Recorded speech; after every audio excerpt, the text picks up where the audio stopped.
que tu bienestar mental no dependa de nada ni de nadie más que de ti mismo. Mi nombre es Sergio Aristizábal y hoy vamos a hablar sobre el trastorno bipolar. El trastorno bipolar es una condición psiquiátrica adquirida mayormente de forma genética pasiva, es decir, que se adquiere cuando un padre o un abuelo padecen de esta enfermedad. Sin embargo, la aparición de estos episodios de bipolaridad o la activación de este trastorno puede depender en gran parte de las experiencias individuales de cada sujeto. Con esto quiero decir que es mucho más probable la aparición de un episodio de bipolaridad a partir de extensos periodos de mucho estrés, tanto por causas personales como por causas laborales. O también puede ser muy probable un detonante de esta enfermedad el llegar a sufrir experiencias de carácter físico que generen cambios en la masa encefálica. Es decir, que un accidente también puede ser el detonante para este trastorno.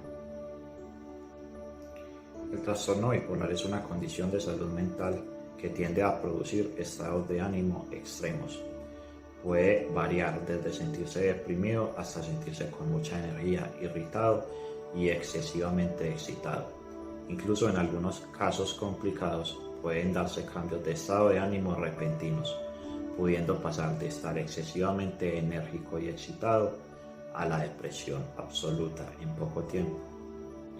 Aunque el trastorno bipolar es una afección de por vida, se pueden controlar los cambios de estado de ánimo siguiendo el plan de tratamiento, no solo con los medicamentos psiquiátricos, sino también con el apoyo psicológico, donde se deben incentivar a seguir las rutinas, una rutina similar a la que se tenía anterior a padecer esta enfermedad, donde el paciente se mantenga en su área de confort y que no se tenga que someter a grandes estados de estrés. En conclusión, dado que el trastorno bipolar es una enfermedad adquirida genéticamente, no se puede prevenir. Sin embargo, hacer cambios en el estilo de vida ayudará a controlar los ciclos de comportamiento y el tiempo que transcurre entre cada uno de los episodios. Es de gran ayuda evitar las drogas, el alcohol y rodearse de personas positivas, hacer ejercicio con regularidad y dormir lo suficiente para que el cuerpo y la mente lo realicen. La salud mental es tan importante como la salud física, así que el autocuidado es un acto de amabilidad contigo mismo. Mi nombre es Idalia Arroyave y les voy a hablar de la depresión. La depresión es una condición médica grave asociada a síntomas como la melancolía, pérdida de placer, pérdida de energía, dificultad para concentrarse y pensamientos suicidas. La depresión es una condición médica común asociada a un amplio espectro de síntomas emocionales, cognitivos y físicos. Posiblemente las personas con depresión ya no tengan control sobre sus estados de ánimo o sus sentimientos y tiendan a sentirse deprimidas casi todo el tiempo.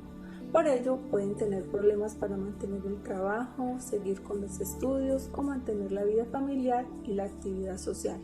Y en los casos más graves, la depresión puede provocar pensamientos suicidas y autolesiones.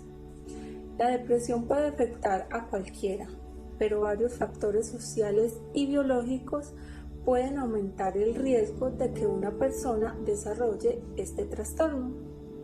Además, experiencias estresantes como la enfermedad, el desempleo o la pérdida de un ser querido pueden desencadenar la condición en algunas personas. Síntomas. La depresión afecta a las personas de diferentes maneras, pero supone algo más que sentirse deprimido un tiempo limitado. Estos síntomas pueden persistir durante semanas, meses o años. La depresión se manifiesta con una combinación de 3 grupos de síntomas: emocional, cognitivo y físico. Los síntomas emocionales como la tristeza, los sentimientos de desesperanza y la ansiedad son quizás los que tradicionalmente se asocian más con la depresión.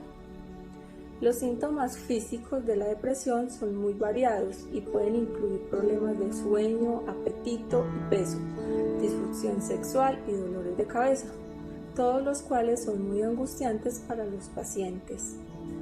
Los síntomas cognitivos afectan la atención, la memoria, la toma de decisiones y la velocidad de pensamiento. lo que puede tener consecuencias especialmente negativas en la actividad diaria, afectando al trabajo o al rendimiento educativo. Las investigaciones también han observado que los síntomas cognitivos, como los problemas de concentración, el olvido o la indecisión, aparecen hasta un 94% de veces durante los episodios de depresión. La depresión no es un problema sin salida, es una señal. Escúchalo. Hay enfermos incurables, pero ninguno incuidable. Hola, mi nombre es Daniela Velosa, soy estudiante de Seguridad y Salud en el Trabajo y hoy les quiero hablar sobre la demencia. La demencia no es una enfermedad específica, es un término general que describe una amplia gama de síntomas asociados con el deterioro de la memoria y otras habilidades del pensamiento que llegan a reducir la capacidad de una persona de realizar sus actividades diarias. Con frecuencia se hace referencia incorrectamente a la demencia como senilidad o demencia senil, lo que refleja una creencia extendida pero incorrecta de que el deterioro mental es una consecuencia normal del envejecimiento. La demencia es causada por daños a las células del cerebro. Este daño interfiere con la capacidad de las células cerebrales de comunicarse entre ellas. Cuando las células del cerebro no pueden comunicarse normalmente, el pensamiento, el comportamiento y los sentimientos se ven afectados. Existen varios tipos de demencia, como por ejemplo la enfermedad de Alzheimer.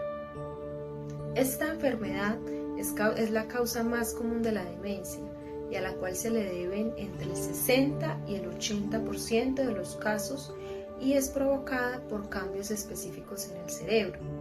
El síntoma característico es tener dificultad para acordarse de hechos recientes, como por ejemplo una conversación ocurrida hace unos minutos o unas horas. Los antecedentes familiares son el factor de riesgo más importante. Tener un pariente de primer grado con la enfermedad de Alzheimer aumenta un 10% y un 30% el riesgo de presentarla. También, por otra parte, está la demencia vascular.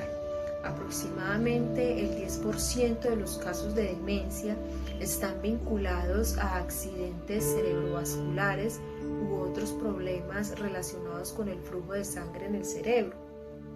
Otros factores de riesgo son la diabetes, la presión arterial alta y el colesterol alto. Y los síntomas varían según sea el área del cerebro afectada y su tamaño. También está la demencia con cuerpos de lóbulo.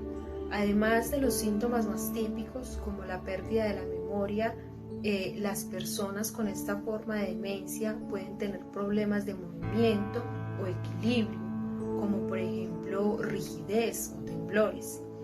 Y por último, pero no menos importante, está la demencia frontotemporal. Este tipo de demencia con mayor frecuencia provoca cambios en la personalidad y en el comportamiento debido a la parte del cerebro que afecta. Por ejemplo, una persona que solía ser prudente podría hacer comentarios ofensivos y no cumplir con sus responsabilidades en casa o en el trabajo. En cuanto al tratamiento, este depende de su causa. En el caso de las demencias más progresivas, incluida la enfermedad de Alzheimer, no existe una cura ni un tratamiento que ralentice o detenga su avance, pero existen tratamientos farmacológicos que pueden mejorar los síntomas temporalmente. Y por supuesto, para finalizar, aunque la edad es el principal factor de riesgo de demencia, la enfermedad no es una consecuencia inevitable del envejecimiento. Además, la demencia no afecta exclusivamente a las personas mayores. La demencia de inicio temprano representa hasta un 9% de los casos. Los estudios demuestran que se puede reducir el riesgo de padecer demencia haciendo ejercicio con regularidad, no fumando, evitando el uso excesivo de alcohol, controlando el peso, tomando una alimentación saludable y manteniendo una tensión arterial y unas concentraciones sanguíneas adecuadas de colesterol y glucosa. Otros factores de riesgo potencialmente modificables son la depresión, el bajo nivel educativo, el aislamiento social y la inactividad cognitiva. No es el estrés lo que nos mata, sino cómo reaccionamos ante él. Hola, soy Laura Andrea Mesa Pulgarín y hoy hablaremos del estrés. El estrés es aquella reacción fisiológica del organismo en el que entran en juego diversos mecanismos de defensa para afrontar una situación que se percibe como una amenaza o como una demanda. Por lo tanto, el estrés es una respuesta natural del organismo. Permite que nos adaptemos a los cambios que se producen en nuestro alrededor, provocando una activación general del organismo. Nuestras experiencias estresoras provienen de tres fuentes básicas. La primera es el entorno. El entorno constantemente nos lanza demandas de adaptación. Nos obliga a soportar lo que es el ruido, las aglomeraciones, las exigencias que representan las relaciones interpersonales, los horarios, los ruidos, las normas de conducta y muchas otras amenazas, deberes o responsabilidades. La otra es el cuerpo. El cuerpo detecta las amenazas, tanto reales como imaginarias. Se desencadenan unas respuestas fisiológicas para permitir en un primer momento una respuesta básica y adaptativa de supervivencia, de lucha o de huida. La otra es el pensamiento, el modo de interpretar y catalogar nuestras experiencias y el modo de ver el futuro pueden servir tanto para relajarnos como para estresarnos. Está claro que cada persona, según su personalidad, estilos cognitivos, experiencias pasadas y un sinfín más de factores, ve las situaciones y las interpreta de una manera particular. Entonces, ¿cómo podemos reconocer que estamos estresados? Lo primero que vamos a hacer es estar atentos y auto-observándonos a nosotros mismos, ya que existe una serie de síntomas a corto y mediano plazo, que son indicadores de estrés. Los más comunes son los siguientes. El primero de ellos son los síntomas cognitivos. En estos encontramos la pérdida de la memoria, la incapacidad para concentrarnos, el ver solo lo negativo, pensamientos ansiosos y apresurados y por último preocupación constante.